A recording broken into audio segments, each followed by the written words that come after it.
Kita mulai market update kita ya. Nah, market update kita hari ini kita akan bicara mengenai energi ya. Soal sektor energi, walaupun mungkin datanya nggak terlalu ini ya. Datanya mungkin masih terlalu mentah banget ya. Tetapi setidaknya kita mau lihat ya, sektor energi ini yang kemarin di mana saham batubara naik, kemudian saham minyak juga udah mulai ada gejolak naik. Nah, kita mau lihat seberapa kuat sih dia akan naik gitu ya. Seberapa tinggi sih mungkin dia juga akan merangkak naik ya. Tapi sebelumnya kita lihat dulu ya market kita ya. Indeks harga saham gabungan udah ya, kita memang udah mengantisipasi akan terjadi koreksi pada indeks ya. Targetnya sekitar 7.100-an ya. Kalau lihat dari cyclesnya psikologi market ya, kita memang ada di area sekitar antara percaya dan tidak percaya, nah menuju kepada euforia ya. Ini nggak tahu nanti euforianya akan seperti apa. Tapi yang pasti adalah di minggu depan kita itu adalah minggu terakhir sebelum libur panjang ya. Liburnya itu hampir sekitar 10 hari. Jadi mungkin 4 hari perdagangan besok ini mungkin akan cenderung sepi. Ya, akan cenderung lebih sepi lah ya dibandingkan dengan hari-hari normal lainnya. Karena ini memang menjelang libur panjang, banyak sekali yang mungkin mengambil posisi profit taking juga ya. Jadi ini mungkin teman-teman juga bisa perhatikan. Makanya dari hari Kamis kemarin, saham-saham yang kita berikan sebagai insight screenernya kita itu lebih ke arah buat swing ya, lebih ke arah buat swing. Nah, sedangkan untuk update kita hari ini kita akan bicara mengenai energinya dulu. Jadi ini mungkin bisa menjadi sebuah gambaran buat teman-teman, ini kira-kira energi ini apakah cuman fluktuatif pergerakannya, terus dia bisa kira-kira bertahan berapa lama dan lain sebagainya. Ini cuma jadi sebuah pertimbangan lah buat teman-teman yang saya mau hold nggak ya saham kayak gini, atau mungkin saya udah capai target saya keluar aja ya, atau mungkin ya karena udah ada data seperti ini, oh ya udah berarti yang tadinya saya mau hold ya mungkin holdnya cukup lama gitu. Nah, teman-teman juga mungkin udah mulai berpikir, oh kayaknya sih ada titik yang saya mengatakan bahwa oh ini saham ini udah cukup, saya keluar aja dari situ, ya. Kita lihat bareng-bareng ya. Oh ya, indeks ya udah cuman begitu aja ya. Kita pergerakannya ya turun ya. Terus ada yang bilang, oh ini kan rising wages ya. Ada yang bilang begini ya. Jadi intinya adalah ya tunggu dia breakdown aja. Kalau memang dia breakdown ya, terutama di area ini nih, di sekitar 7.100-an lah ya, 7.000 berapa ini ya, nanti kita update lah ya. Sekarang perkiraan kita lebih ke arah 7.100 untuk penurunan dari indeks. Oke, kita lihat dulu di slide kita. Nah, ini kira-kira saham energi itu akan bergerak setinggi apa dan sejauh apa sih? Akan ada yang sampai itu ya. Oh, oke, saya hold ini untuk jangka panjang sekalian. Ya, jadi kelihatannya akan ada pergerakan yang cukup bagus gitu ya untuk energi. Nah, ini jangka panjangnya teman-teman harus terjemahkan ya. Ini jangka panjangnya berapa lama? Karena kalau buat investasi jarang sekali ya kita memilih saham-saham yang berhubungan dengan komoditas. Karena harga komoditas yang fluktuatif, yang tidak menentu, ya itu menjadi salah satu sebab kenapa kita tidak melakukan investasi pada saham-saham yang berhubungan dengan komoditas. Iya, mau emas kah, mau logam kah, mau apalagi yang minyak, batu bara dan lain sebagainya ya. Oke, nah ini sebelumnya titipan aja ya. Ini kita ada kelas price action yang 2 hari. Teman-teman kalau misalnya punya kenalan yang mau ikutan, itu tanggal 14 sama tanggal 15 Mei. Jadi 2 hari, Sabtu dan Minggu. Ya, teman-teman bisa menghubungi admin. Kemudian untuk coaching kelas yang batch 10 itu kita akan mulai bulan Juni. Jadi masih 2 bulan lagi ya. Awal Juni kita akan mulai. Dan ini coaching kelas itu untuk waktu 2 bulan ya, 2 bulan. Keterangan lebih lanjut teman-teman bisa hubungi admin lah ya. Ya, sebelum kita masuk sini, ini kita update inflow-nya dulu ya. Inflow asing dari Maret sampai April ya, inflow-nya itu totalnya itu hampir sekitar 19 plus hari Jumat kemarin itu sekitar 1,8 T. Ya, jadi ini mungkin ada sekitar 20 triliun lebih ya inflow dari Maret ya, benar ya, dari awal Maret sampai ke kemarin hari Jumat. Jadi itu mungkin ada sekitar 20 triliun lebih. Nah, kalau lihat inflow-nya masih begitu kencengnya, ya artinya ya kita masih bisa ikut marketnya. Jadi mungkin saja dengan inflow yang sebesar ini, euforia yang mungkin akan terjadi itu juga akan cukup besar. Kenapa? Karena dia butuh mengeluarkan uang-uang ini. Karena uang ini kalau dikeluarkan seketika itu pasti ada penurunan market yang cukup tajam lah ya. Jadi makanya dia harus ngeluarinya secara pelan-pelan. Jadi kita akan mulai lihat kalau ada sesuatu pada market selain kejutan ya, ada antisipasi terhadap mungkin data ekonomi atau apa gitu ya. Kalau data makro kita semua masih cukup solid banget, bahkan neraca perdagangan kita surplus bukan di luar, lebih tinggi daripada ekspektasi yang ada. Ya ini semua karena apa? Harga komoditas. Tapi, nah makanya data hari ini teman-teman lihat ya, kita jangan terus-terusan terbuai dengan negara produsen komoditas. Kalau teman-teman benar-benar cek datanya lah ya, itu mungkin akan satu hari di mana kita juga akan seperti Singapura, di mana tanpa sumber daya sama sekali. Oke? Ya, kita mulai lihat ya. Kita lihat dari minyak dulu ya. Kenapa, apa yang terjadi, apa yang mengakibatkan adanya kenaikan pada harga komoditas. Sebenarnya ini bukan tertuju pada harga minyak saja. Cuman karena memang sekarang harga minyak kan lagi naik ya. BBM ya, Pertamax kan sudah naik. Kemudian ini sinyal untuk Pertalite, untuk solar juga udah kelihatannya akan naik ya. Kenapa? Karena memang harga minyaknya udah terlalu tinggi dan kita ini ya bukan negara produsen minyak. Nggak seperti dulu lagi. Kita adalah negara importir minyak, bahkan datanya ya. Kita adalah negara importir minyak yang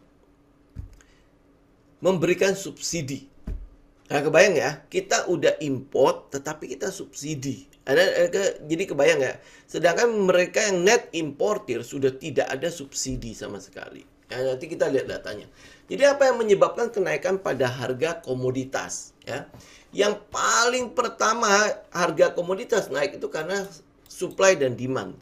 Ada ketimpangan dari supply dan demand ya, makanya ini digambarkan seperti kayak timbangan di situ ya. Jadi ada ketimpangan antara supply dan demand. Sama halnya dengan kenaikan harga saham dan lain sebagainya. Kalau demandnya meningkat, supply-nya berkurang, maka akan mengakibatkan kenaikan pada harga. Betul ya? Ya. Nah, ini juga sama. Kenapa terjadi naiknya harga komoditas? Karena ketimpangan antara supply dan demand. Ya, supply-nya kenapa timpang? Karena adanya sanksi pada Rusia. Ya, sanksi pada Rusia. Kita lihat memang penurunan ekspor pada komoditas-komoditas Rusia itu udah cukup tinggi ya, walaupun memang ya gas masih mengalir ya, negara-negara Eropa masih tidak memberikan sanksi kepada Rusia, tetapi negara atau net importir minyak terbesar di dunia yaitu Jepang ya, itu sudah tidak mengimpor lagi minyak dari Rusia ya, jadi pasti itu akan membuat supply-nya itu berkurang. Ya, supply-nya berkurang. Jadi di Jepang itu akan mencari ke negara-negara lain ya untuk menutupi yang tadinya dia beli dari Rusia. Ya, jadi ini supply-nya sudah berkurang, sedangkan demand-nya itu masih tetap. Yang mungkin berkurang itu adalah karena lockdown dari si Shanghai. Ya, lockdown dari Shanghai. Memang Cina itu masih menerapkan zero COVID ya. Jadi dia akan melakukan segala cara untuk membuat COVID itu zero. Ya, yang mungkin kalau kita lihat di negara-negara ini sudah menerima COVID itu menjadi teman ya. Jadi kayak endemi kan. Nah, sedangkan di Cina kebijakannya masih belum. Bahkan terakhir yang harusnya sudah dilonggarkan itu kembali diperketat Shanghai-nya. Bahkan yang di Guangzhou sendiri ya, itu tadinya mau di lockdown. Jadi memang ada distrik-distrik tertentu yang sudah di lockdown, tapi sekarang udah dibuka. Mereka nggak melakukan lockdown kota lagi, mungkin ya ngelihat dari yang kasusnya Shanghai ya. Dan Shanghai itu adalah negara kota perdagangan atau kota keuangannya Cina. Ya, karena karena di situ berhenti berarti aktivitas dari industri juga berhenti. Nah, kalau aktivitas industri berhenti, otomatis yang namanya permintaan terhadap minyak dan bahan saham komoditas-komoditas energi lainnya termasuk batu bara dan lain sebagainya itu juga pasti akan berkurang. Ya, jadi sanksi Rusia itu mungkin masih bisa diimbangi oleh demand yang berkurang dari China, ya, dari daerah sekitar Shanghai situ lah ya. Shanghai itu kan di luarnya kayak Ningbo itu kan kota kota pelabuhannya. Tapi yang di luarnya kayak Zhejiang ya, terus habis itu teman-teman bisa ke Wuxi segala macam ya.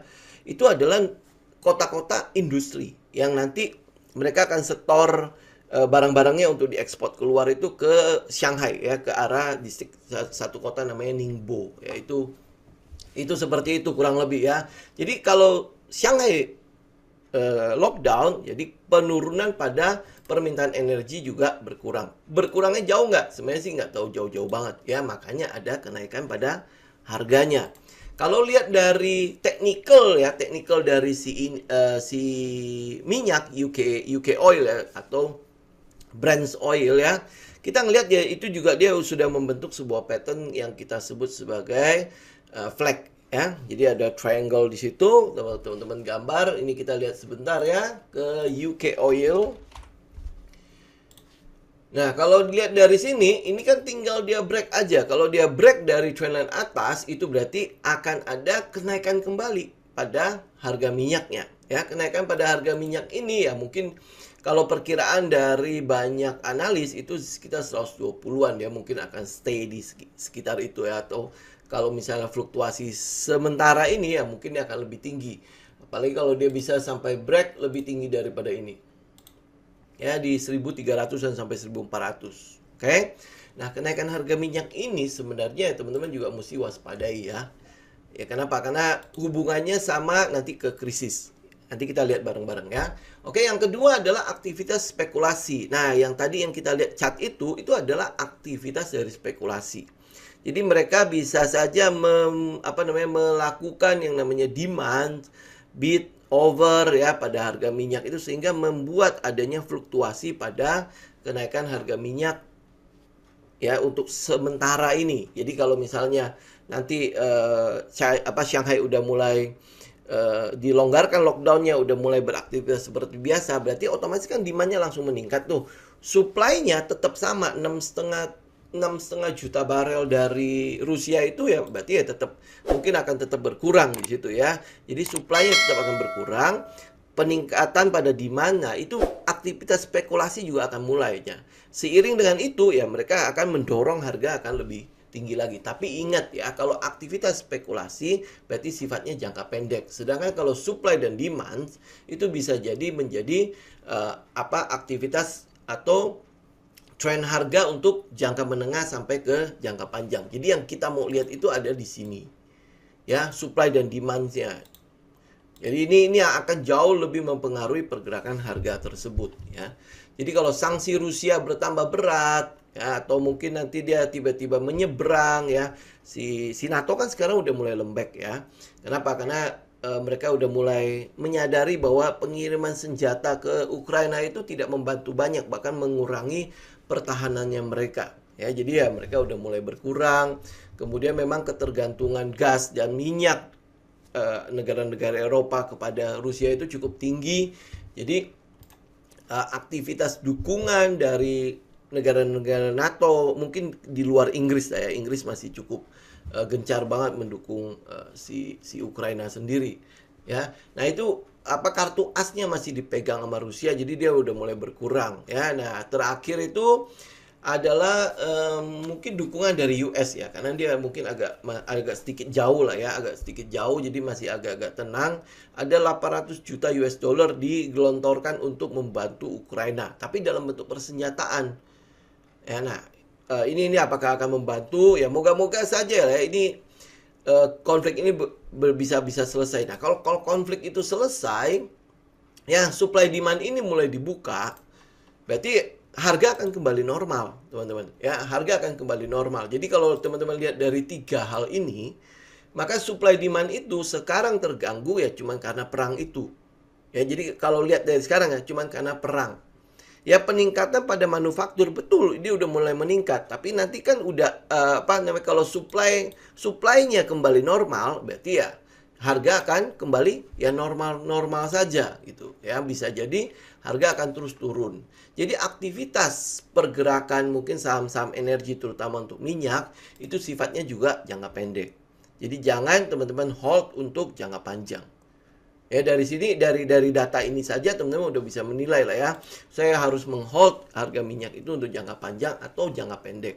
Nah, sekarang kita masuk nih ke data yang mau kita lihat nih. Kok pergerakan Medco, Elsa kok kayaknya ya nggak bergerak kayak gimana-gimana ya. Nggak bergerak mungkin kalau misalnya teman-teman lihat di saham Exxon ya dia ada pergerakan saham-saham energi yang di US market ya harga minyaknya naik gitu ya, mereka juga ikutan naik. Nah, kita mau lihat ya sampai ke dalamnya. Seperti apa sih sebenarnya perkiraan dari dan kenapa gitu loh harga Medco, Elsa segala macam tidak mengikuti banget gitu loh ya harga-harga minyak yang ada. Oke. Kita lihat ya. Ini adalah proyeksi atau prediksi ya, prediksi dari ini IMF memprediksinya ini data kalau tidak salah di awal-awal 2022 sebelum adanya konflik Rusia Ukraina ya. Mereka apa dari IMF sendiri memproyeksikan ya atau meramalkan ya bahwa harga minyak ya coal ya natural gas ya itu cenderung turun harganya. Ya, kemarin betul dia ada kenaikan pada harganya, lonjakannya. Kenapa? Karena lonjakan demand. Ya, lonjakan demand yang begitu tingginya seiring dengan membaiknya perekonomian karena Covid kan udah merendah ya. Jadi permintaan itu naik. Nah, supply-nya yang mungkin nggak kekejar. Ya, supply nggak kekejar. Nah, ini proyeksinya ya. Karena supply-nya udah mulai ngejar, maka harga batu bara, harga minyak, harga gas itu akan pelan-pelan turun. Ingat loh ya, ini sebelum konflik Rusia Ukraina ya.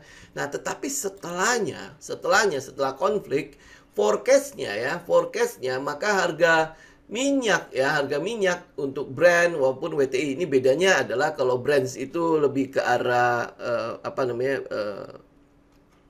mereka yang memproduksi minyak daerah Eropa, daerah Asia ya. Sedangkan kalau WTI ini adalah West Texas. Jadi ini mungkin untuk minyak-minyak yang di Amerika nih. Dia kayak di Indonesia kan ada namanya ICP ya, Indonesia Crude Oil Price ya, ICP. Nah, ini kayak kurang lebih kayak gitu. Jadi Brent sama WTI. Kita lebih banyak memang pakai yang WTI ya, UK Oil kan. Kalau ini namanya US Oil kalau tickernya. Oke. Nah, proyeksi mereka untuk forecast 2022 karena ada konflik ini, maka harga rata-rata dari minyak menurut Bank of America itu sekitar 110 US dollar per barrel ya. Jadi kalau lihat dari ini misalnya ini Fins Solutions rata-ratanya sekitar 82 ya, Fins ratingnya di sekitar 100, ANZ Research itu di 115. Oke, jadi kalau kita rata-ratain artinya di atas 100 US dollar lah. Ya, rata-ratanya. Jadi kita melihat bahwa di minyak untuk 2022 forecastnya itu memang ada di atas 100 US dollar. Nah, kalau dia di atas 100 US dollar, ya maksudnya apa sih?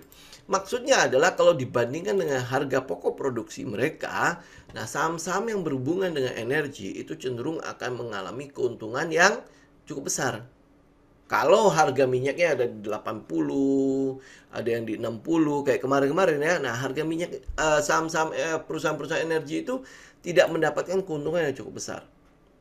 Ya, jadi forecastnya karena setelah ada konflik Rusia Ukraina itu kurang lebih dia bisa bertahan di atas 100 US dollar.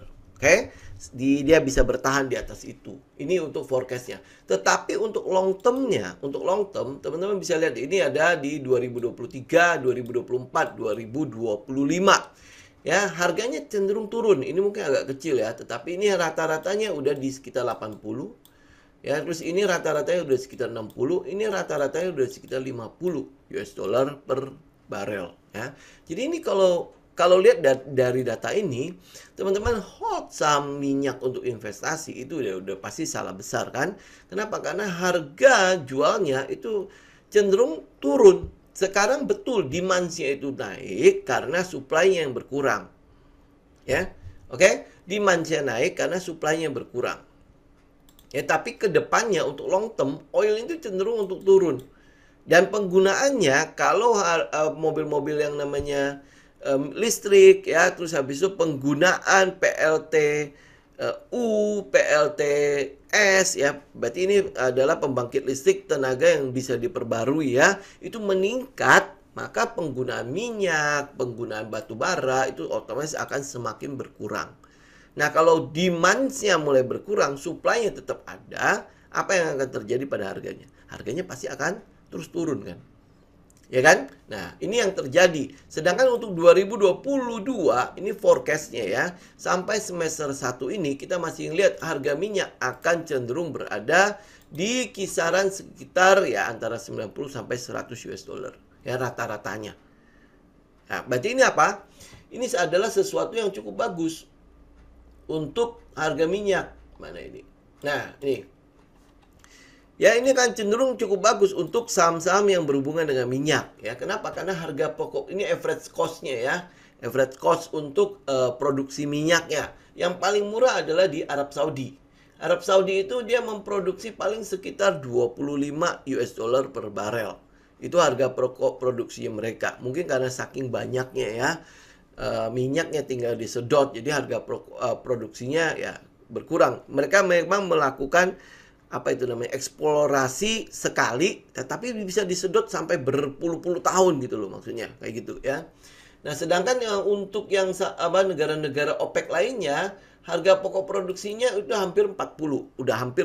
Jadi ya mungkin ada sekitar 35-an sampai hampir 40 ya. Rusia juga segitu, kurang lebih segitu ya. Sedangkan untuk negara non OPEC ya ini ada di sekitar di atas 50 US dollar per barel. Jadi bayangkan ya teman-teman ya. Kalau harga minyaknya itu di 50-60 US dollar per barel, kira-kira teman-teman mau nggak nengokin saham energi? Udah pasti nggak mungkin lah. Ya kan? Udah pasti nggak mungkin. Nah, tetapi kalau misalnya harga minyaknya ada di kisaran 100 US dollar, berarti kalau kita ambil lah rata-rata average cost mereka untuk memproduksi minyak adalah 50 US dollar, berarti potensi keuntungan mereka satu barel minyak itu berarti perbandingannya adalah untung satu. Harga pokok produksi mereka satu, ya mereka bisa untung satu lagi. Jadi 100% keuntungan produksi mereka. Itu sebabnya kenapa saham energi dilirik ya untuk saat ini. Ya saham energi terutama saham-saham yang berhubungan dengan minyak. Oke? Ya, nah ini kita bahas nanti ya. Oke, kenapa minyak itu masih penting sampai sekarang? Kenapa demand untuk minyak itu masih ada ya? Walaupun ya katanya ini udah mulai bergeser ke arah mobil listrik.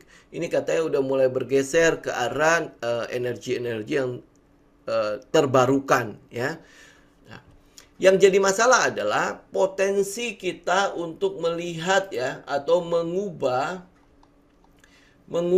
energi baru dan terbarukan itu tidak semudah itu. Itu di bawah ya slide-nya ya. Nah, tapi nanti kita lihat ya. Oil kenapa saat ini masih penting?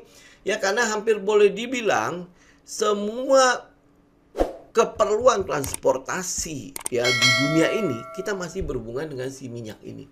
Belum bisa menggantikan si minyak. Kita lihat solar untuk logistik ya tetap masih butuh minyak. Ya kan? Terus habis itu yang namanya bensin ya pertalite, gasolin ya, ini masih juga turunannya si minyak.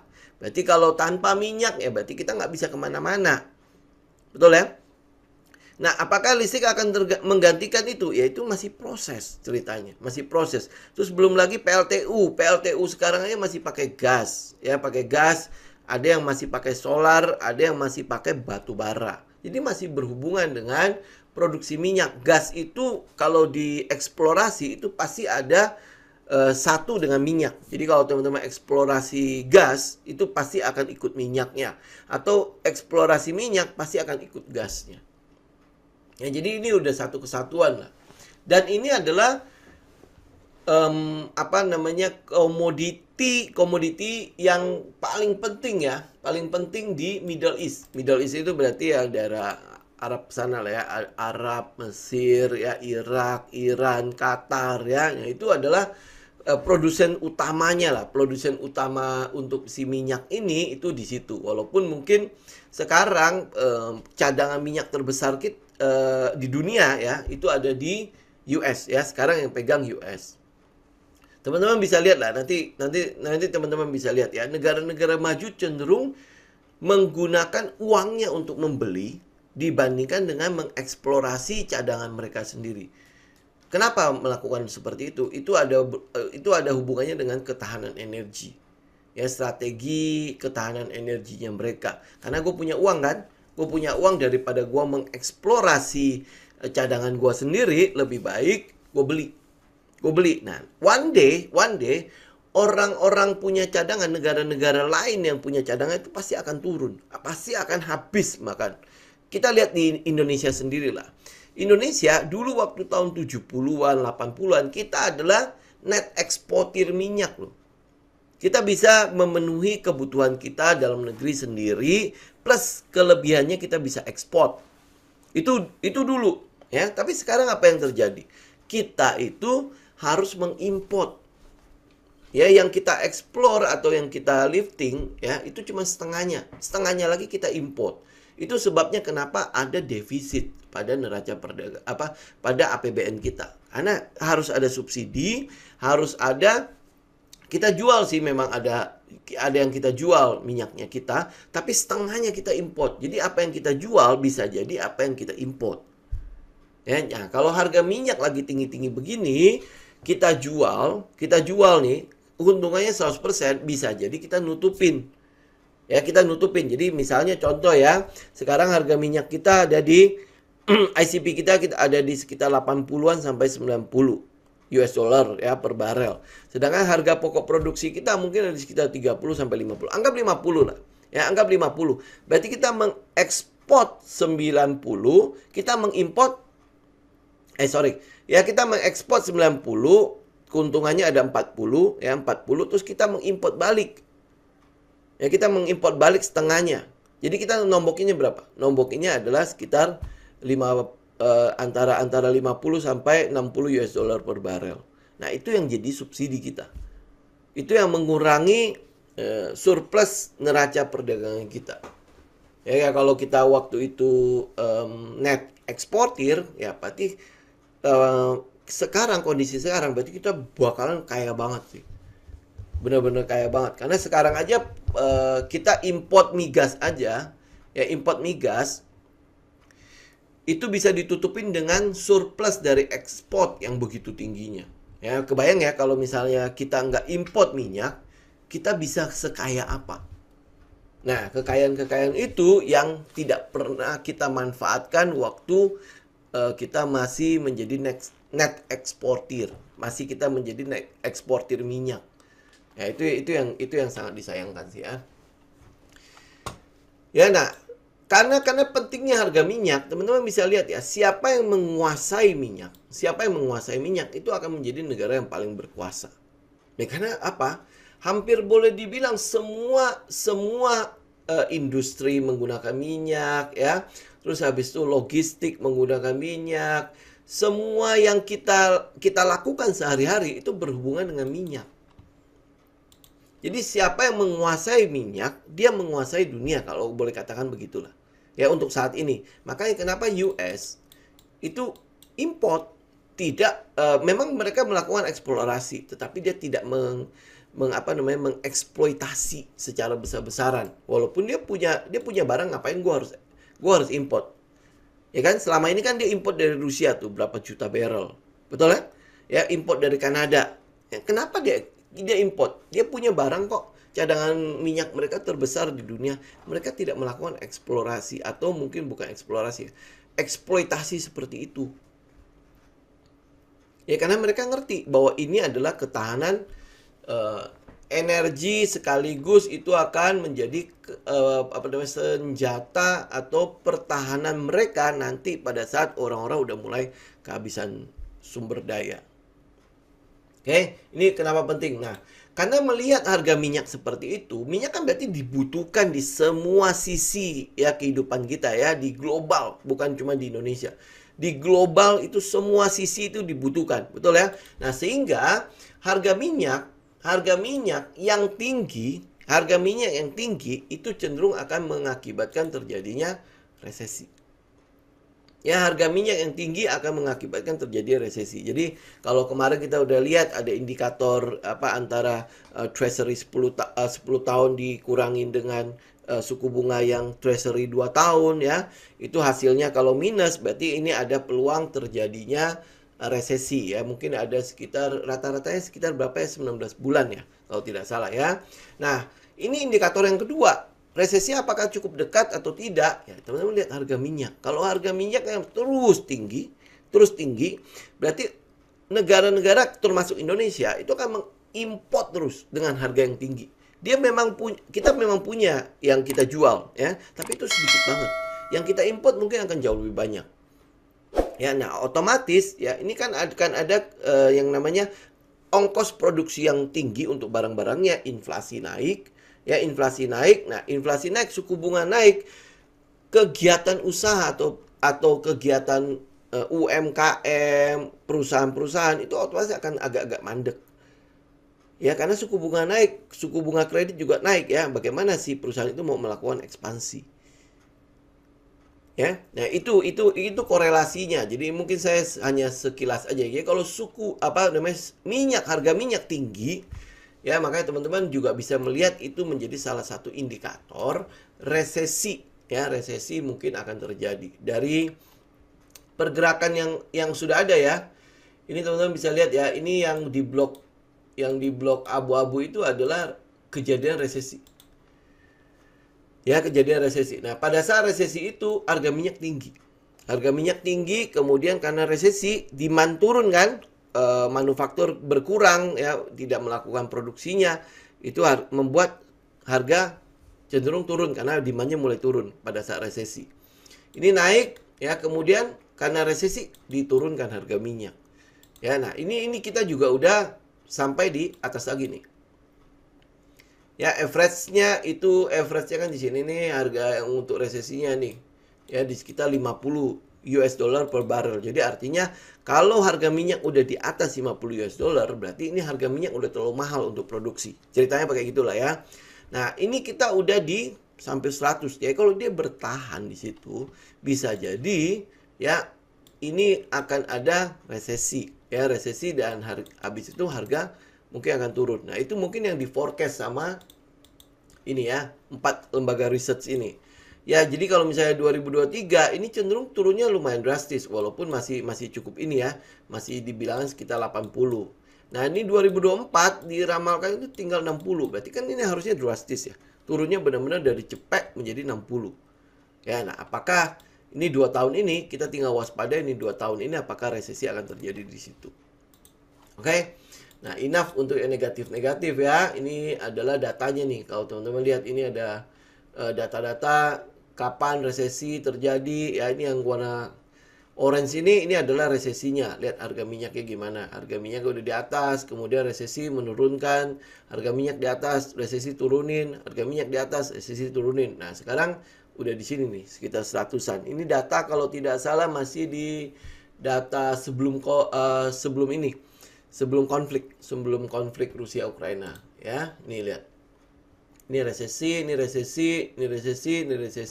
Jadi harga minyak kalau udah ketinggian ya, itu udah mulai ada impact-nya kepada penurunan kegiatan ekonomi. Ya, rata-rata mereka itu ada di gocap. Jadi kalau dia udah di atas 50 US dollar per barel, itu udah kita bilang apa ya, alarm resesinya udah mulai berbunyi. Ya, kayak gitulah ya, apalagi ini sekarang udah di sekitar cepek. Oke, nah kita lihat nih, sekarang kita balik ke Indonesia ya. Ini kita lihat harga pokok produksi average-nya udah tahu ya. Nah, berapa sih yang kita import? Kebutuhan kita itu hampir 1,5 juta barel per hari. Ya, sedangkan lifting kita itu sekitar 700.000 barel per hari. Bahkan jarang sekali mencapai itu. Teman-teman bisa lihat di sini ya. Di bulan November kemarin itu bahkan sampai 0. Tidak ada lifting di situ. Hebat ya. Kok bisa kayak gitu? Ya, ini yang tahun-tahun sebelumnya nih. Ya, dari tahun 74 sampai 98 itu kita masih cukup tinggi nih. Ya, produksi minyak kita masih di atas 1 juta, masih di atas 1 juta, 1.500.000. Ini masih di situ. Kita masih bisa menikmati lah. Ya, tetapi setelah tahun 2000 itu lifting kita terus turun. Ya, dan nggak pernah naik lagi. Ini terus turun. Jadi ini udah downtrend banget nih. Ya, bahkan ini sempat cok gitu. Ini mungkin kayak kita bilang stopping volume kali ya. Ya, ini tiba-tiba produksinya nggak ada. Di bulan November nih kalau tidak salah. Ya, teman-teman bisa lihat artikelnya di ID Corp. Ya, ID Indonesia Crude Oil Productions. Ya, Indonesia Crude Oil Production. Teman bisa cek di situ ya. Ini kita bisa lihat sendiri dia turunnya pek gitu sampai situ. Nah, ini udah baru mulai naik lagi. Ya, ada di sekitar 650 ribu barrel per hari. Jadi kalau lihat data ini ya kita nggak sampai 700 ribu bahkan. Ya, target APBN itu kita nggak pernah bisa capai. Lifting kita itu jelek banget. Ya, dari sini teman-teman bisa lihat ya, ini tahun ini tahun 2000 itu terus turun. Bahkan penggunaannya kita itu minus terus. Sedangkan yang di sini dari 65 sampai 2000 kita masih surplus nih. Kita masih bisa ekspor. Ya, sedangkan setelah tahun 2000 sampai hari ini kita tidak pernah ekspor. Tidak pernah surplus. Ya, tidak pernah surplus sama sekali. Jadi kita memakai terus. Jadi defisit terus kita. Jadi ini apa? Disubsidi terus kita. Kebayang nggak uang-uang yang dibuat subsidi ini kalau dibangun jalan, bangun tol, bangun apa gitu ya. Itu kita udah seperti apa. Nah, ini yang dibilang kita adalah satu-satunya negara net importer. Kita import loh. Kita import tetapi kita subsidi. Ya, betapa baiknya kan pemerintah kita. Oh, ya. Nah, itu teman-teman lihat ya. Nah, kalau udah lihat begini, ini sebenarnya tidak terlalu bagus dong untuk perekonomian. Karena subsidi kita itu untuk dibakar dan hilang. Ya, itu sebenarnya kenapa pemerintah sedang berpikir bagaimana mengalihkan subsidi ini kepada sesuatu yang berguna. Cuman menaikkan harga BBM itu menimbulkan gejolak. Nggak banyak pemerintah yang berani melakukannya. Gitu? Oke, nah ini cukup membahas ini, tapi kita lihat ya. Sedangkan produksi minyak kita dari yang 700.000 ini itu dibagi dengan beberapa perusahaan. Yang benar-benar ada di bursa efek itu beberapa aja. Nah, kita lihat di Pertamina Hulu. Ya, Pertamina Hulu ini siapa? Pertamina Hulu ini salah satunya adalah Elsa di dalamnya. Ya, Elsa itu adalah bagian dari Pertamina Hulu itu. Teman-teman bisa lihat liftingnya ya. Pertamina Hulu ini ada beberapa. Nanti teman-teman tinggal jumlahin aja lah ya. Liftingnya sebenarnya nggak gede-gede banget. Coba bayangkan sekarang tinggal 29. Ya, 29. Terus habis itu lifting mana lagi? 100.000. Ya, 11.000, 10.000. Kayak gitu-gitu doang. Lifting kecil-kecil banget. Ya, nah karena lifting yang kecil-kecil begini, ya teman-teman bisa lihat lah kalau misalnya kita jumlahkan dengan pendapatan mereka, ya sebenarnya sih nggak tahu gede-gede banget. Tetapi karena sekarang harga minyak lagi tinggi, jadi pendapatan mereka jadi naik naik jadi 2 kali lipat. Kalau harga minyak stabil di 50-60, kita mungkin melihat ini nggak terlalu efek-efek banget untuk menaikkan harga. Ya, lihat nggak? Ya, nah terus habis itu teman-teman bisa lihat kenapa harga dari Medco, Elsa segala macam nggak naik. Karena kejadian kenaikan harga minyak itu baru mulai kapan? Ya, baru mulai September tahun lalu. Setelahnya habis itu turun lagi. Ya kan? Kita lihat ya. Harga minyak kita, UK Oil. Nih ya. Ini kan baru naik, benar-benar naik dari dari April 20. Dari April ya 2020, April 2020 dia mulai naik ya. Tapi peningkatannya waktu itu apa? Itu baru dari 20. dari 20 US dollar per barrel loh. Ya, berarti ini apa? Dia menderita kerugian di sini. Sampai dia baru bisa mendapatkan keuntungan pada saat di sini. Ya, dari mulai Agustus, ya, Juli, Agustus, September ya, jadi kenaikan ini kayak gini. Ya, jadi dia baru bisa menikmati keuntungan untuk yang Medco Elsa itu pada saat harga di sini di 60 sampai 70. Kenapa? Kalau kita lihat harga pokok produksi mereka, anggaplah paling tinggi 50 lah. 50 US dollar per barrel ya. Maka harga minyak harus di atas 60 baru dia bisa mulai menikmati. Baru mulai loh ya. Baru mulai menikmati keuntungan dari harga minyaknya. Ya. Jadi kalau lihat dari grafik ini, sebenarnya minyak itu baru untung kapan? Dari Desember, ini Desember ya, naik terus sampai hari ini. Ya, jadi Elsa Medco itu baru menikmati keuntungannya di awal 2020 sampai sekarang. Ya, kalau harga minyak turun kembali, nah ini kita akan lihat ya, saham-saham energi akan cenderung memble lagi.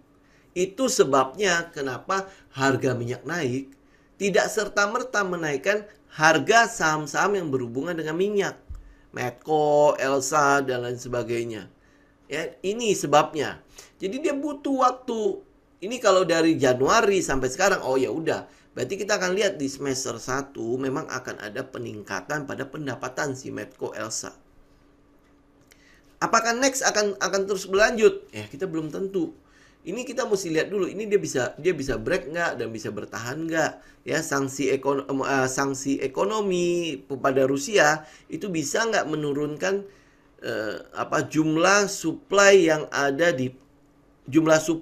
minyak yang ada di global. Kalau sampai itu bisa, ini yang bisa teman-teman lihat di Medco Elsa. Kalau enggak, ya enggak guna sebenarnya. Kita cuma bisa melakukan swing doang di Medco sama Elsa. Oke? Cukup jelas ya? Ini panjang dan lebar, ternyata tujuannya cuma itu doang. Ya, itu datanya. Makanya saya pengen banget kalau saya bisa punya satu buah aplikasi yang saya klik udah jadi gitu loh. Kenapa ya Medco Elsa tidak naik-naik? Nah, ini datanya. Ya, ini datanya. Oke? Oke, kita balik lagi sini. Ya, kalau lihat datanya seperti itu, nah ini kenapa ya Medco Elsa ya paling kita cuma bisa trading berdasarkan teknikalnya. Kalau lihat dari fundamentalnya, mungkin Medco masih lebih baik. Ya, Medco. Kenapa? Karena di situ ada Coopernya, ada tembaganya. Terus habis itu ada grup Salim lagi masuk ke situ. Ya, ini mungkin yang sedang di price in oleh orang-orang ya. Kita mau lihat nanti peningkatan pada mobil listrik ya, mungkin bisa meningkatkan pendapatan terutama pada tembaganya nih. Komoditas tembaganya. Kalau harga minyak mah udahlah, kita udah lihat ya. Alasan kenapa Medco, Elsa segala macam tidak merespon kenaikan pada harga minyak karena dia baru menikmati adanya surplus, adanya keuntungan atau gain dari harga pokok produksi dibandingkan dengan harga jualnya. Dia baru mulai menikmati di tahun ini. Ini baru apa? Ini baru bulan April. Jadi kita masih harus nunggu di laporan Q1-nya bagaimana nih pendapatan mereka. Memang harusnya pasti naik. Karena dari Januari sampai hari ini harga minyak itu di atas harga pokok produksi mereka. Ya, kalau ini berlanjut sampai Juni, nah kita baru akan mulai melihat ada peningkatan pada harganya. Kenapa? Karena market akan price in untuk semester 1 ya, laporan keuangan untuk Q2-nya. Dia price in. Nah, setelahnya ya kita pasti akan lihat ada penurunan pada harganya lagi. Ya, nah ini ya kita ngomongin saham energi. Kita baru ngomongin soal minyak loh. Ya, nextnya itu kita masih harus ngomongin soal batu bara. Jadi mungkin batu bara saya singgung aja sedikit ya, nanti next Sabtu kita baru ngomong lagi ya. Nah, ini kita mau lihat ya. Harga ICP kita itu sekarang ada di sekitar 95 sampai 98 lah. Ya, kalau tidak salah harga terakhirnya itu sekitar 85. Ya, ini ICP kita. Jadi moga-moga dia terus naik. Kalau enggak ya berarti harga jual dari Medco sama Elsa itu di bawah harga pokok. Nah, kalau di bawah harga pokok ya sebenarnya nggak terlalu ini ya, nggak terlalu menguntungkan banget ya. Ada sebuah penelitian mengatakan bahwa harga pokok produksi kita itu sebenarnya di bawah 30 US dollar. Nah, teman-teman tinggal cek lah. Tapi saya mau ngambil rata-ratanya aja lah, 30 sampai 50. Ya, 30 sampai 50. Nah, kalau 30 sampai 50 ya sebenarnya tahun ini tahun yang bagus untuk si energi karena dia udah mulai itu ya. Mulai mendapatkan keuntungan dari gen itu. Oke. Ya, nih habis ini data nih. Ya, dari semua negara-negara surplus ya, surplus Indonesia ini yang nih. Indonesia memberikan anggaran untuk subsidi ya itu sekitar 2,44 US dollar. 2,44 miliar US dollar. Miliar US dollar. Kebayang ya? Ini yang lain tuh surplus. Yang lain tuh surplus. Nah, kita doang yang net importer. Kita yang melakukan subsidi. Yang lain dia melakukan subsidi ya wajar. Kenapa? Karena dia net ekspor. Dia ekspor. Dia ekspor, keuntungan ekspornya dia subsidi ke dalam negeri, ya kan? Nah, kita itu beda. Kita itu import. Sudah import nih, kita subsidi. Ya, kebayang ya, teman-teman ya. Nongol di situ kita sendirian. Nih, ya neraca perdagangan kita itu minus 7,68 US dollar. Ini artinya berarti yang kita jual, minyak yang kita jual, yang dengan yang kita beli, nah kita mesti nambah min 7,68 miliar.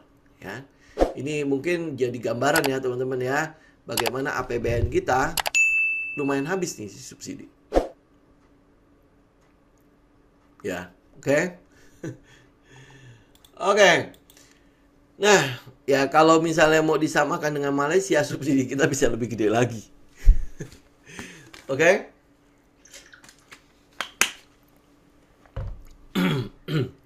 Oke, ini kesimpulan kita ya. Jadi kalau misalnya harga minyak bisa bertahan pada level hari ini sampai akhir 2022, maka itu akan terjadi peningkatan pada pendapatan saham-saham yang berhubungan dengan minyak. Ya, tapi dia harus bertahan loh. Bertahan minimal di atas harga pokok produksi, minimal di atas 60-70. Ya, itu yang kita harapkan. Tapi harga minyak yang tinggi itu juga bisa memicu yang lain.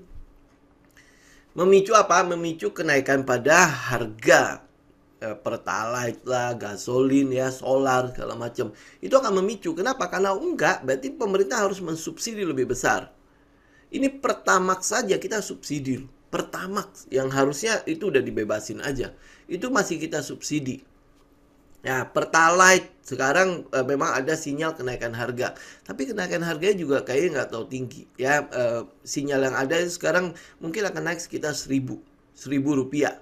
Ya, 1.000 rupiah ya berarti ya sebenarnya tetap membebani APBN ya. Nah, kalau harga BBM itu dinaikkan, maka implikasinya, imbasnya itu akan terjadi kenaikan pada logistik. Ya iyalah kan kita menggunakan kendaraan itu kan ya. Kendaraan kan butuh minyak. Kalau minyaknya naik otomatis kalau perusahaan-perusahaan mana mau rugi. Ya dia akan membebankan kepada konsumen. Nah, konsumen merasa bahwa harga naik, ya berarti kenaikan pada harga. Nah, pada saat dilakukan pengumpulan data lagi, inflasi pasti akan naik. Nah, inflasi naik, maka bank sentral atau moneter itu akan menaikkan suku bunga untuk mengimbangi kan. Untuk mengimbangi itu. Nah, kalau dia naikin suku bunga, imbasnya kemana? Suku bunga kredit, ya artinya pengusaha-pengusaha, perusahaan-perusahaan juga pasti akan ngerem ekspansinya. Nah, yang mungkin akan terkena dampak yang akan lebih berasa itu adalah yang di sektor properti, konstruksi, ya. Kenapa? Karena mereka akan mengambil kredit lumayan gede. Ya, oke. Ini ya teman-teman ya. Jadi teman-teman perhatikan kenapa udah terjawab ya. Kenapa Medco, Elsa harga minyak lagi naik kok dia masih di situ-situ aja. Ya, ini butuh waktu untuk dia mendapatkan pendapatan. Ya, dan harga minyak tuh harus bertahan. Kalau harga minyak cuma fluktuatif doang, harga realnya itu kan tidak ngikutin pergerakan grafik. ya kan? Realnya itu kan mereka udah punya kontrak-kontrak ya. Nah, kontrak ini kan harus diselesaikan dulu. Nah, habis itu kontrak yang baru dengan harga baru. Nah, kontrak baru dengan harga baru inilah yang akan mendatangkan pendapatan. Ya, kalau dia masih menggunakan kontrak yang lama, ya udah, teman-teman mungkin memang akan lihat harganya tidak kemana-mana. Ya, nggak ngapa-ngapain kok. Ya, nggak ada keuntungan sama sekali di situ. Oke? Nah, ini mungkin agak cepat aja untuk batu bara. Saya hanya review aja batu bara ya. Batu bara Indonesia, ini selama ini kan kita selalu berpikir, oh iya kita mengekspor batu bara begitu besarnya sehingga membuat kita adalah negara eksportir batu bara yang sangat-sangat dicari. Kalau lihat dari cadangan batu bara dunia, Indonesia itu cuma 3%-nya loh. Ternyata. Ya, jadi jangan bangga banget gitu. Kita mengekspor batu bara, kita punya batu bara, ini akan habis. Sedangkan negara dengan cadangan batu bara terbesar itu ada di US lagi. Ada di Amerika. Habis itu teman-teman lihat ya negara-negara besar ya, kayak China itu ada 13%, Australia 14%, Rusia itu ada 15%, ya. India itu ada 10%. Berarti mereka punya cadangan batu bara, tetapi mereka tetap mengimport. Coba bayangkan, kenapa? Ya kenapa? Ya karena ini adalah strategi untuk mereka bertahan ya. Mereka bertahan. Jadi kalau nanti udah habis, ya udah, mereka akan menggali sendiri, ya. Oke, nah kita lihat ya. Terus habis itu di Eropa juga sebenarnya ada batu baranya. Nih Rusia ada 15, Ukraina ada 3% ya. Jadi kalau dilihat dari ini, sebenarnya demand supply yang berkurang itu adalah ya 15 sama 3. Berarti 18% kan. 18% kan nggak mungkin kita tutupin sendiri. Ya, Cina memproduksi sendiri. Akhirnya kan dia menggenjot ya untuk menurunkan harga batu bara. India juga sama. Ya, mereka menggenjot ya. Terus habis itu Jerman yang tadinya udah udah menutup semua tambangnya, dia mulai mengaktifkan tambangnya lagi. Ya, dan PLTU-nya yang menggunakan batu bara yaitu otomatis ya mereka berfungsi lagi. Ya, nah ini kalau lihat dari ini baru ngomongin batu bara. Teman-teman kalau cek aja yang komoditas yang lain itu sebenarnya kita bukan negara yang dengan melimpah sekali yang tinggal digali terus habis itu langsung ekspor, gali tengah ekspor. Ya, nah iya betul. Ini salah satunya kenapa ya presiden saat ini itu membuat jangan sampai mengekspor yang namanya bahan mentah. Kalau mengekspor bahan mentah kita habis. Mereka mah seneng banget. Ya barang mentah kan, ini masih mentah, harganya pasti murah banget. Ini harus dibikin menjadi barang jadi.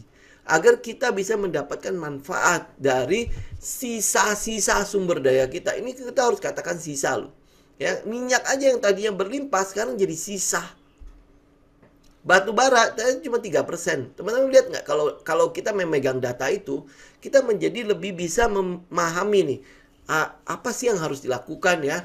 Nah, kalau lihat dari 3% ini sangat wajar perusahaan-perusahaan batu bara sekarang mulai berpikir, gue harus shifting kemana ya. Indi mulai ke energi terbarukan, mulai masuk ke mobil listrik, ya Adaro mulai masuk ke green energy, ya PTBA mulai memasuki gasifikasi. Ya ini kenapa? Ya karena udah mau habis. Ya, Harum mulai masuk ke nikel. Kenapa ya? Karena sebentar lagi habis.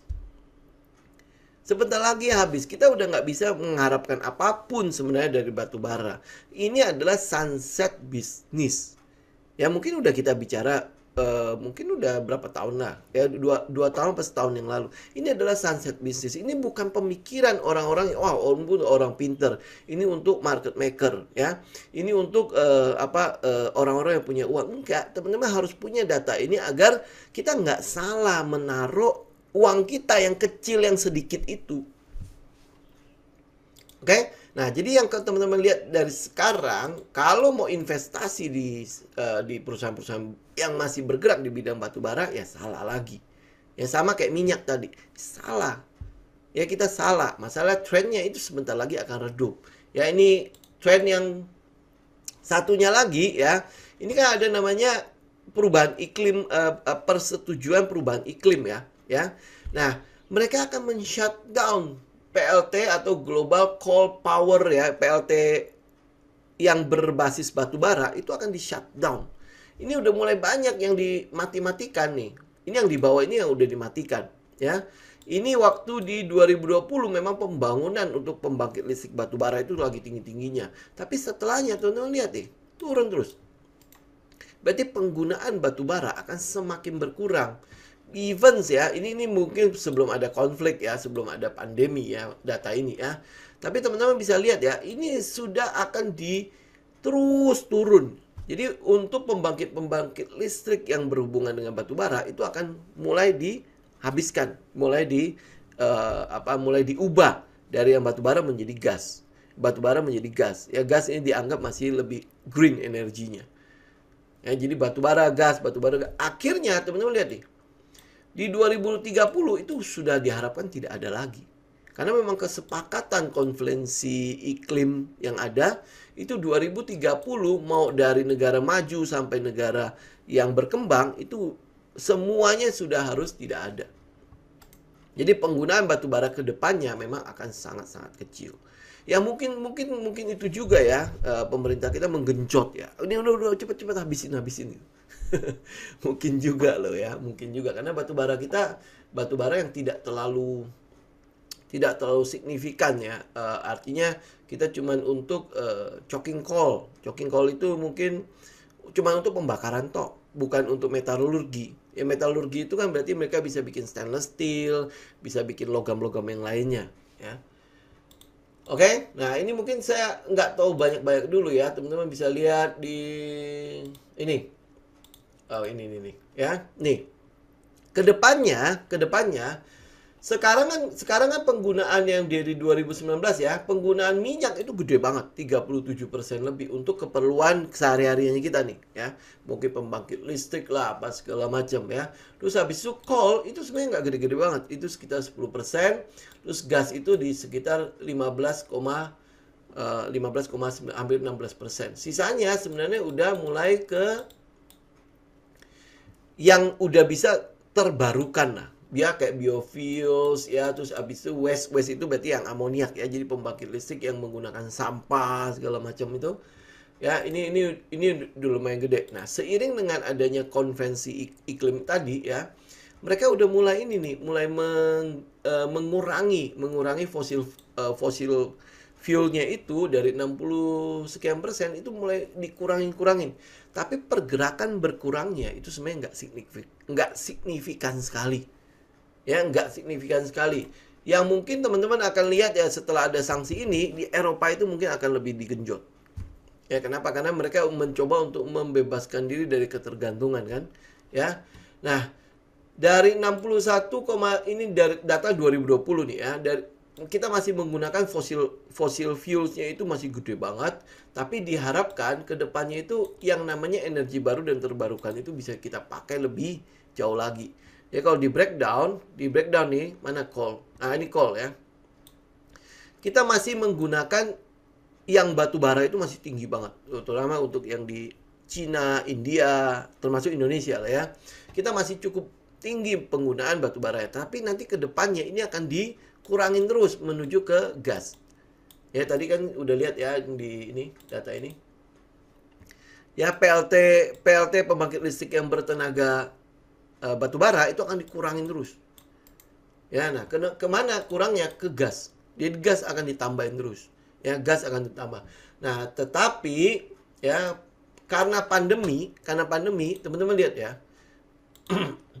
Ya dari 1995, 2010 sampai ke pandemi ya, penggunaan energi baru dan terbarukan itu sebenarnya tidak terlalu besar. Ya, tidak bergeser gede-gede banget. Ya, apakah nanti sanksi ekonomi yang diterapkan kepada Rusia ini akan mendorong penggunaan energi baru dan terbarukan itu mulai naik. Ya, ini adalah data dari energi Rusia yang diekspor ya di 31 Maret itu udah turun jauh banget. Ini sebelum konflik masih setinggi ini. Ya, ini pas konflik kita mulai kalau tidak salah di Februari gitu kan ya, ini masih tinggi nih. Tetapi pada saat setelah konflik, teman-teman lihat ya, penurunannya itu untuk yang batu bara itu begitu tingginya. Ini salah satu sebab ya supply yang berkurang, supply yang kepotong segini menaikkan harga batu bara. Dan itu tidak akan berlangsung lama. Ya kalau lihat ya teman-teman udah lihat lah ya data-data yang ada, batu bara pun sebenarnya tidak akan terlalu lama-lama banget ya. Ini data mungkin tidak akan saya bisa jelaskan cukup panjang, ini udah 1 jam kita. Ya, nah kesimpulannya Indonesia memang bukan negara dengan cadangan batu bara yang besar di dunia. Ternyata ya setelah kita dapat datanya. Jadi peningkatan harga saat ini merupakan momentum untuk saham-saham batu bara buat dapetin keuntungan loh. Dapetin keuntungan ya, mendapatkan banyak sekali modal untuk pindah ya, kita bilang apa, shifting ke bisnis yang lain selain yang di batu bara. Ini kesempatan untuk Harum ya, Adaro ya, mungkin saham-saham yang lain ya, itu untuk mengeruk keuntungan dari kenaikan harga batu bara ini. Dan untungnya ini kita bisa pindahkan ke, ya kita harapkan ya perusahaan-perusahaan tersebut bisa pindahkan untuk menjadi modal buat mereka shifting ke tempat lain. Ya, ini ya. Jadi batu bara merupakan komoditas penghasil karbon yang besar, yang sangat tinggi. Ya. Karena itu komoditas ini akan berkurang secara drastis. Kita lihat ya penggunaan di PLTU yang bahan bakarnya dengan batu bara itu akan sangat berkurang sekali. Ya, sangat berkurang sekali. Ya, karena apa? Komitmen dari negara-negara dunia, bukan cuman negara-negara maju. Komitmen negara-negara di dunia untuk semakin mengurangi efek gas kaca itu menjadi zero carbon, zero emissions. Ya, ini. Jadi untuk 2020 terutama untuk semester 1, harga batu bara masih akan cenderung tinggi karena masih ada hubungan dengan supply demand-nya si oil ya. Oil kalau masih tinggi, mereka akan cenderung menggunakan batu bara. Jadi kalau oil masih bertahan di atas, batu bara memang masih akan dicari. Karena substitusinya. Kalau enggak ya inflasi akan terus naik dong, ya kan? Nah, jadi untuk semester 1 sampai semester 1 kita masih ngelihat ya harga batu bara masih akan di atas harga pokok produksinya. Ya, harga pokok produksi kita kan kurang lebih sekitar 80 sampai 100 US dollar per ton. Ya. Nah, ini sekarang ada di berapa nih? Harga batu bara sekarang kan ada di sekitar 200-an ya, masih 200-an ya. Ya, kita masih ngelihat harga batu bara kita masih ada di sekitar 300-an. Ya, jadi ini masih jauh banget dibandingkan dengan harga minyak kan. Kalau harga minyak, perusahaan minyak dapatnya 100%, harga batu bara, perusahaan batu bara udah dapat sekitar 200% lebih dan mereka udah menikmatinya sejak dari awal tahun ya, bahkan dari akhir tahun ya, kuartal terakhir di 2021 terus naik sampai sekarang. Ya, jadi sangat wajar kalau misalnya harga batu bara, saham-saham yang berhubungan dengan batu bara itu sedang mengalami peningkatan. Jadi kalau harga batu bara yang masih bertahan di sini, ya ini memang sinyal yang masih cukup bagus lah untuk harga batu bara. Sampai semester 1 dulu kita lihat ya, sampai bulan Juni, artinya dari laporan Q2 itu buat laporan keuangan perusahaan-perusahaan batubara masih cukup bagus. Jadi ya kita masih bisa hold lah ya, kalau boleh katakan seperti itu untuk saham-saham yang berhubungan dengan. Saya pikir itu dulu ya teman-teman ya. Moga-moga ya apa yang menjadi data kita hari ini bisa cukup berguna, cukup bermanfaat buat teman-teman ya. Kalau untuk technical dari saham-saham yang mungkin bisa di watch di minggu yang akan datang ya, teman-teman bisa lihat video di hari Kamis ya. Ya benar ya, video yang hari Kamis itu watchlist semua kan, dari saham yang fundamentalnya bagus sampai yang tidak bagus ya, teman-teman tinggal lihat lah, sesuaikan dengan karakter teman-teman ya. Hari ini kita bahas mengenai saham energi, mungkin ya tidak terlalu benar-benar kita bahas sampai mendalam banget, tapi semoga ini bisa menjadi insight buat teman-teman menggali lebih jauh ya, seperti apa dan bagaimana kita melakukan penggalian data juga ya. Jadi semoga ini bisa bermanfaat buat teman-teman. Kita ketemu lagi di hari Selasa yang akan datang ya. Oke, happy weekend semuanya. Selamat istirahat. Thank you untuk waktunya. Salam tim.